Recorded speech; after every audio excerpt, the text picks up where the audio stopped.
બનાસકાંઠામાં લોકસભા ચૂંટણીનો જંગ જોરદાર જામ્યો છે। ભાજપ અને કોંગ્રેસ બંને પક્ષના મહિલા ઉમેદવાર પ્રચાર મેદાનમાં એકબીજા ઉપર આક્ષેપો કરી રહ્યા છે। કોંગ્રેસના મહિલા ઉમેદવાર ગેનીબેન ઠાકોરે ચૂંટણી સભામાં ગરીબ કાર્ડ ખેલ્યું હતું। તેમણે કહ્યું કે હું ગરીબ પરિવારની દીકરી છું।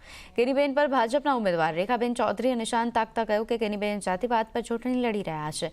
હું બનાસની સેવા કરવા ચૂંટણી લડી રહી છું। તો બીજી તરફ દિયોદરના ભાજપ ધારાસભ્ય કેશવજી ચૌહાણે કહ્યું કે અમારા માટે 4 જાતિઓ છે। ખેડૂત, મહિલા, યુવાન અને ગરીબ આ 4 વર્ગોનો વિકાસ કરવો એ મારું લક્ષ્ય છે। કે હું ભલે આર્થિક રીતે ગરીબ પરિવારની દીકરી હોઉં અને આપ સૌને હું ખાતરી એટલી ચોક્કસ આપું છું કે તમારી બેન તરીકે, દીકરી તરીકે જેટલું થાય એટલું સારું કરવા માટેનો પ્રયત્ન કરીશ।